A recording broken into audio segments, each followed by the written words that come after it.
You're listening to A Chapter a Day, a daily podcast. The Bible comes alive as we read a chapter out loud each day. Hello, everyone. It's time for A Chapter a Day with Connie, and today we are reading 2 Kings chapter 3. It says, Joram, son of Ahab, became king of Israel in Samaria in the 18th year of Jehoshaphat, king of Judah, and he reigned 12 years. He did evil in the eyes of the Lord, but not as his father and mother had done. He got rid of the sacred stone of Baal that his father had made. Nevertheless, he clung to the sins of Jeroboam son of Nebat, which he had caused Israel to commit. He did not turn away from them. Now Mesha, king of Moab, raised sheep, and he had to supply the king of Israel with 100,000 lambs and with the wool of 100,000 rams. But after Ahab died, the king of Moab rebelled against the king of Israel.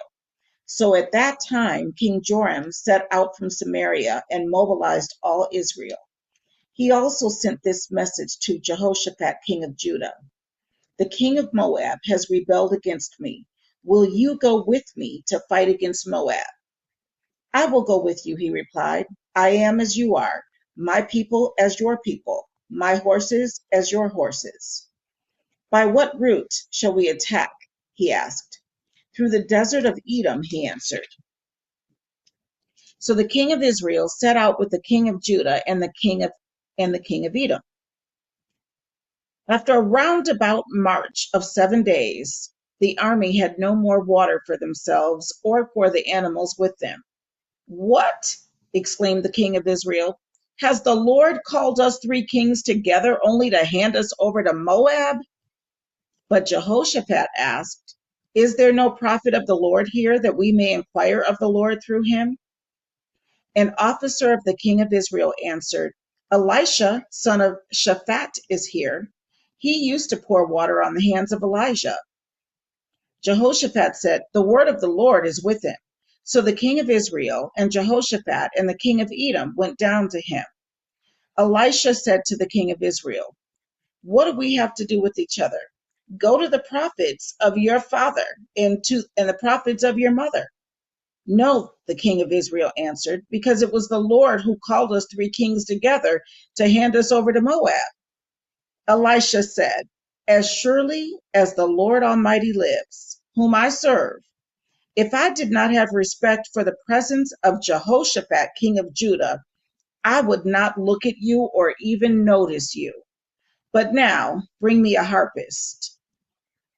While the harpist was playing, the hand of the Lord came upon Elisha, and he said, This is what the Lord says. Make this valley full of ditches, for this is what the Lord says. You will see neither wind nor rain, yet this valley will be filled with water, and you, your cattle, and your other animals will drink. This is an easy thing in the eyes of the Lord. He will also hand Moab over to you. You will overthrow every fortified city and every major town. You will cut down every good tree, stop up all the springs, and ruin every good field with stones. The next morning, about the time for offering the sacrifice, there it was, water flowing from the direction of Edom, and the land was filled with water. Now all the Moabites had heard that the kings had come to fight against them. So every man, young and old, who could bear arms was called up and stationed on the border. When they got up early in the morning, the sun was shining on the water. To the Moabites across the way, the water looked red, like blood. That's blood, they said. Those kings must have fought and slaughtered each other. Now to the plunder, Moab. But when the Moabites came to the camp of Israel, the Israelites rose up and fought them until they fled. And the Israelites invaded the land and slaughtered the Moabites. They destroyed the towns, and each man threw a stone on every good field until it was covered. They stopped up all the springs and cut down every good tree. Only Kir Hareseth was left with its stones in place, but men armed with slings surrounded it and attacked it as well. When the king of Moab saw that the battle had gone against him, he took with him 700 swordsmen to break through to the king of Edom, but they failed. Then he took his firstborn son, who was to succeed him as king, and offered him as a sacrifice on the city wall. The fury against Israel was great. They withdrew and returned to their own land. Wow. Okay. That was 2 Kings chapter 3. I'll see you tomorrow for another chapter.